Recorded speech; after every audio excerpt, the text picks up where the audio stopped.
Hello everyone, and thank you for clicking on this video. David Muse here, and welcome back to Washington Terminal Company Model Railroad. It's been a while, so I'd first like to start off by saying and apologizing to everyone for really not having anything to post for a while, but good reason.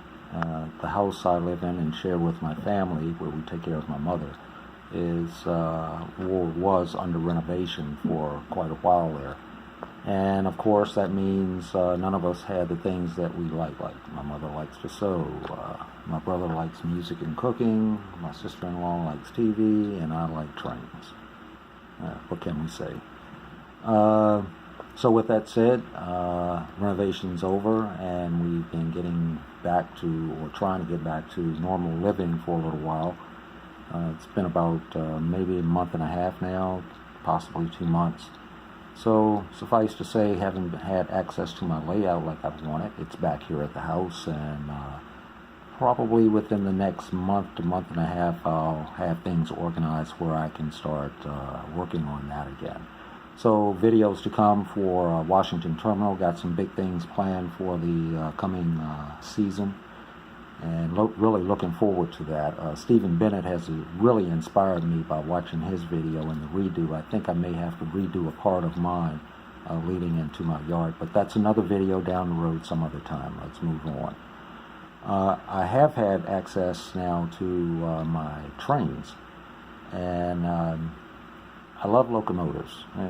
Let's just get that out of the way. It's something about diesel and steam that, even as a kid, I really enjoyed. And I got to see a little bit right at the very end of the steam era and going into the diesel era here in Washington, where I grew up. And with that said, Washington Terminal Company has been really the only railroad I've really ever known. I know Pennsylvania, B&O, C&O, RF&P, Seaboard, Atlantic Coastline, and Southern all came through here, but Washington Terminal was the home railroad. And if you ever get a chance, go on Google Earth and check it out. Interesting area. Also, I will say to you, when you visit Washington, D.C. With your family, whether you're on business or anything, please make it a point to not only see the normal sites, but the other sites here in Washington. A lot of train spotting areas, very accessible areas also. So with that said, I have had access to my locomotives, and I like to paint. So I had some undecorated sitting around, and I needed to do something with them. So I knew I was going to want Washington Terminal Company as my railroad. So I like to custom paint. And to start you off with my little model tour here, this is the first model I would like to show you. It is an SW1200, Athearn Ready to Run. Came undecorated, and I would say if you want to do something like this, give it a shot. Very easy. I mean that. This was done with a spray gun. The blue is all the blue is done with a spray gun. That's Model Masters, which comes in a matte finish, which I like to use. Get a nice smooth finish on there. It doesn't get lumpy or grainy, and I find flat paints to have a weird sheen to them sometimes. I don't know if it was something I was doing or if it was the paint itself, but that was really kind of strange back then. So this is all spray, and I'll see how close I can get for you. The lettering is micro scale, and that's all letters I have to cut out. Yes. Joe G, coming at you, buddy. Now, one thing I do like to do, window frames are important. You don't do your window frames, even on a model that you purchase that's already painted. If they're not painted, and most of them are coming painted now, but if you have some that are not, take the time and, just pop the glass out. It's very easy to do. And just paint the frames. You'll find your model really improves its appearance. Still got to paint the grill up top here. Got a few touch-up things to do, like on this here. Sorry about that. I shouldn't do that.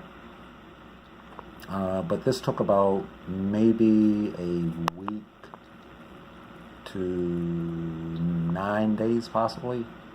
Yeah, I'm still not finished. Got to put hoses on and, of course, end rails. But really like doing this one.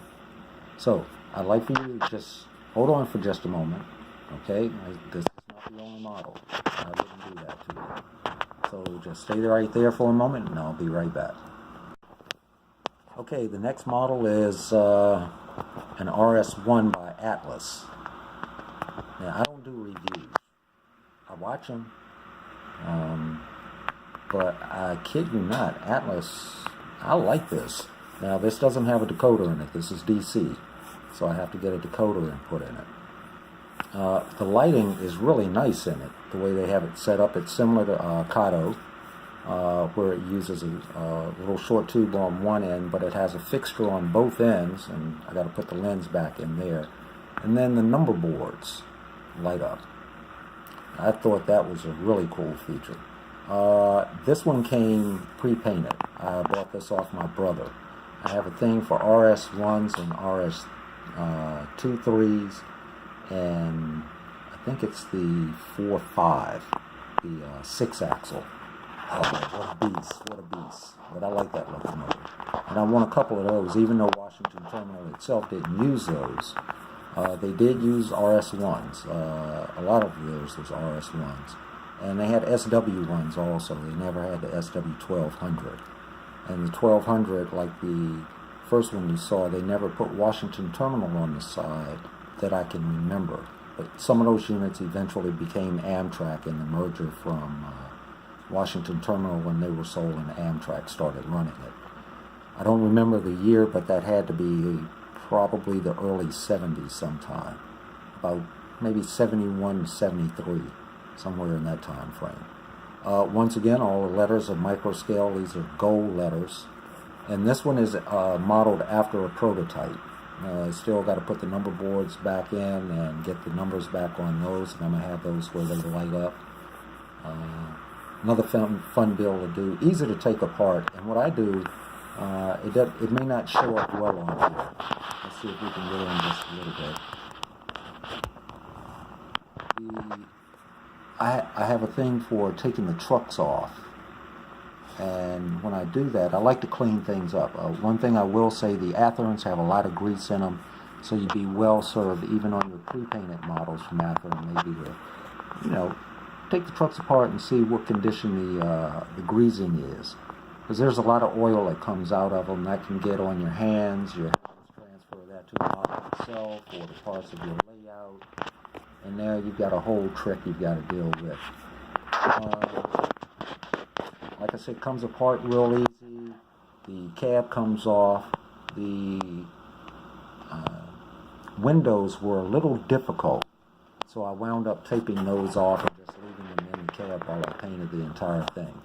This one was not airbrushed. This was done with Tamiya T14 matte finish paint. And the gloss job was done with Model Masters gloss coat. And got one more coat to shoot. Got to finish up the exhaust stack and a couple of one antenna I have to put on. It's under the frame bell, so I'm not worried about that. That's on there. But this turned out, I think, pretty nice. And please, leave a comment. Give me your opinion. Tell me what you think. I enjoy doing this, so it's a blast. I got one more model to show you. Hope you like this last one. Just stay right there. Don't go away. So before I show you this last one, I hope some of you won't get angry with me. I know there are purists out there, or the prototype people, and I mean no disrespect to anybody, but I have this thing I've always done, even in my early days of model railroading, where I like to call "what if," or, well, maybe if they tried this. So I took a couple of Genesis CSX locomotives I have. They were originally painted in the CSX scheme, number 4850 and number 4834. So I took them apart. Once again, very easy to take apart, but be careful of the screens. They tend to be a little fragile, and I find they put a little bit too much glue. The walkway is actually a separate walkway on there, so that's easy to deal with. Well, let me just hush up for a minute and just show you the video. Show you the model. It's not finished. It's not finished. So this is it. It's SD70 ACE. And all I did was kind of reverse the scheme a little bit. Yes, all black. Now, I was online looking at some photographs of some SD40-2s, and I noticed that CSX purchased from Norfolk Southern two ex-Conrail SD40-2s. They're still in black, and they still have the white crown over the number boards, or that's what I'm calling it, a crown of sorts. It's not the hood, but it's still a crown. They put the boxcar scheme on it, an all-yellow boxcar scheme on a black locomotive for CSX. So, well, I wonder what if. So this is my version of that locomotive, or at least that paint scheme. And let's be careful here, dude. I haven't put the handrails on, haven't finished that yet. I actually just finished the paint scheme on this one. This is number 4850. So if you go online and type in CSX number 4850, that's this locomotive that I'm doing. Okay, this is YN3 lettering. All of this, I did not paint that. I didn't feel like that this time. These are just kind of, I felt like doing something. The striping on the steps is actually done by hand. I have to clean that up some. Then paint all of the grab irons yellow so that the crew can see them. Once again, put the handrails on. And on this one, definitely be very cautious of taking the end rails off the nose and tail of the locomotive. The reason is, you can't see it, but just up under this lift bar is where it attaches. Well, I didn't realize it was kind of sort of glued in, and it kind of sort of popped. Yeah, it kind of sort of popped. So I wound up messing that up.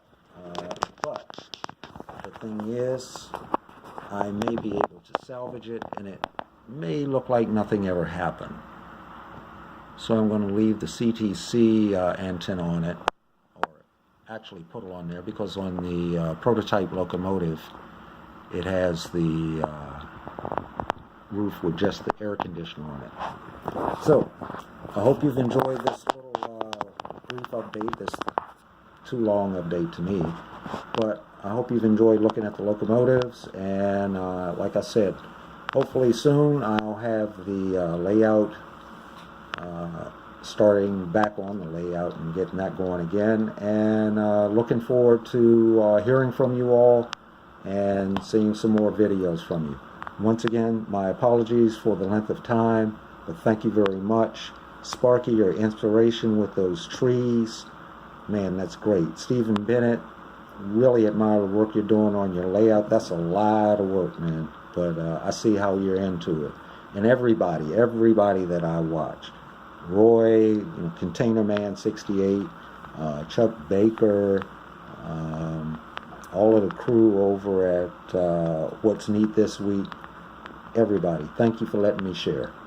All right, take care.